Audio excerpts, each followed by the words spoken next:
তিনি বাড়িটি বানাতে গিয়ে গন্ডগোল করে ফেলেছেন। সে মাছের ঝোলটি বানাতে গিয়ে গন্ডগোল করেছে বা ভুল করেছে। সে কাজটি করতে গিয়ে গন্ডগোল করেছে।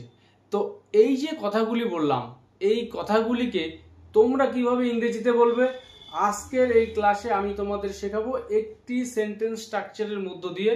এরপর আরো দুটি সেন্টেন্স স্ট্রাকচার রয়েছে আজকের এই ক্লাসে। প্রত্যেকটি সেন্টেন্স স্ট্রাকচার খুবই গুরুত্বপূর্ণ, কারণ এই সেন্টেন্স স্ট্রাকচারগুলিকে অ্যাপ্লাই করে তোমরা ডেইলি লাইফের অনেক কথা ইংরেজিতে বলতে পারবে। তো মনোযোগ সহকারে পুরো ক্লাসটি প্রথম থেকে শেষ পর্যন্ত দেখার চেষ্টা করবে। আর ক্লাসটি ভালো লাগলে অবশ্যই ভিডিওটিতে একটি লাইক, কমেন্ট এবং ভিডিওটি শেয়ার করতে ভুলবে না। তো প্রথম এখানে যেই সেন্টেন্সটির কথা বললাম, তিনি বাড়িটি বানাতে গিয়ে গন্ডগোল করে ফেলছেন বা ভুল করে ফেলেছেন। মানে বাড়িটিতে তৈরি করতে টাকা পয়সা অনেক খরচ করেছেন, কিন্তু গন্ডগোল করেছেন।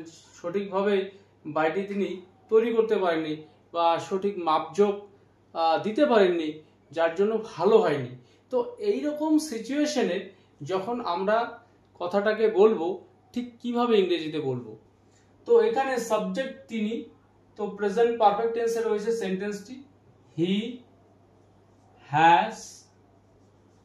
এখানে আমরা ভার্ব ব্যবহার করব স্ক্রু আপ, একটি ফ্রেজাল ভার্ব যার অর্থই হচ্ছে গন্ডগোল করে ফেলা, ভুল করে ফেলা। তো হি হ্যাজ স্ক্রুড আপ, যেহেতু এখানে সেন্টেন্সটি প্রেজেন্ট পারফেক্ট টেন্সে রয়েছে, তো এখানে আমরা ভার্বের থার্ড ফর্ম ব্যবহার করব he has screwed up to build the house. He has screwed up to build the house. তিনি বাড়িটি বানাতে গিয়ে, তৈরি করতে গিয়ে গন্ডগোল করে ফেলেছেন। পরের সেন্টেন্স, সে মাছের ঝোল রান্না করতে ভুল করেছিল বা গন্ডগোল করেছিল। অর্থাৎ যেই মশলাগুলো দেওয়ার কথা ছিল ঠিক দিতে পারেননি, যার জন্য রান্নাটা ভালো হয়নি, গন্ডগোল করে ফেলেছে। তো এই সেন্টেন্সটাকে আমরা কিভাবে বলবো। তো এখানে সে মাছের ঝোল রান্না করতে গন্ডগোল করেছিল, সাবজেক্ট হি অর শি। এখানে সেন্টেন্সটি পাস্ট টেন্সে রয়েছে, তো screwed up, she screwed up to. তারপর আমরা এখানে নিয়ে আসবো ভার্বের মেইন ফর্ম, যেই কাজটি করতে গন্ডগোল করেছিল। তো she screwed up to prepare the fish soup. She screwed up to prepare the fish soup. তো সে মাছের ঝোলটি বানাতে গন্ডগোল করেছিল বা ভুল করেছিল। পরের সেন্টেন্স, এবার গন্ডগোল করবে না, মানে আগের বার যেরকম করেছিলে এবার করবে না। তো ইম্পারেটিভ সেন্টেন্স এটি। এই সেন্টেন্সটাকে আমরা কিভাবে বলবো, এই ফ্রেজাল ভার্বটিকে ব্যবহার করে। তো don't screw up, don't screw up this time. এবার গন্ডগোল করবে না, don't screw up this time.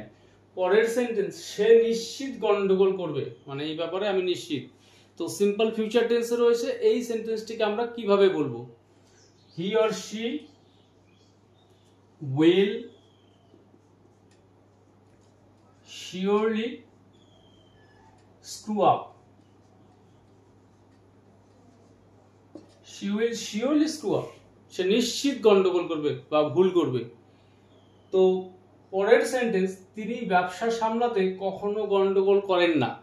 তো সিম্পল প্রেজেন্ট টেন্সে রয়েছে এই সেন্টেন্সটি। এই সেন্টেন্সটাকে আমরা কিভাবে বলবো, মানে এই যে ব্যবসাটা তিনি সামলান, এটা সামলাতে কখনো তিনি গন্ডগোল করেন না বা ভুল করেন না।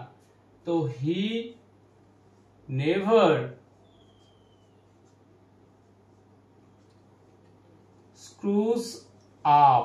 তো এখানে সিম্পল প্রেজেন্ট টেন্সে রয়েছে, subject third person singular number. তো ভার্বের সঙ্গে আমরা সেখানে অ্যাড করে নিব। তো he never স্ক্রুজ up to maintain the business.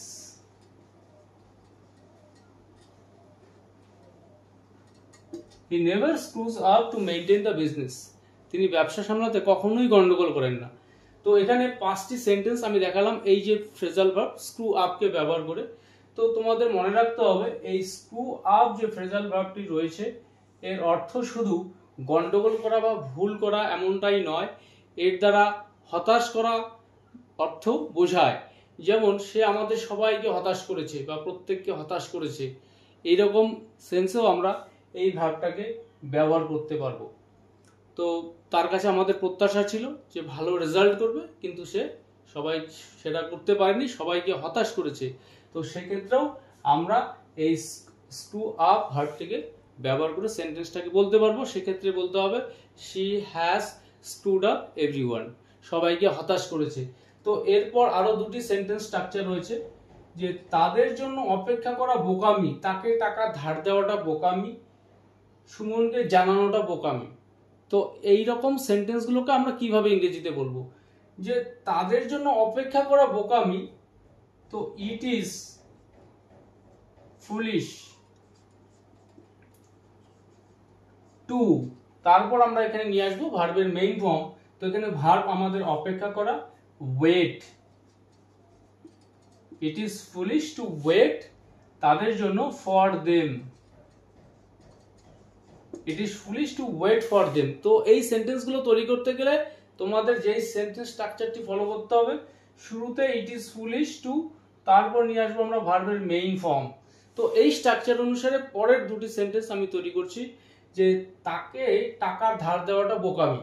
তো এই সেন্টেন্সটাকে আমরা এই স্ট্রাকচার অনুসারে তৈরি করব, it is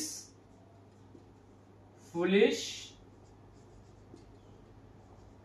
two lend him money, it is foolish to lend him money, তাকে টাকা ধার দেওয়াটা বোকামি। পরের সেন্টেন্স সুমনকে জানানোটা বোকামি। তো এই স্ট্রাকচার অনুসারে it is foolish to inform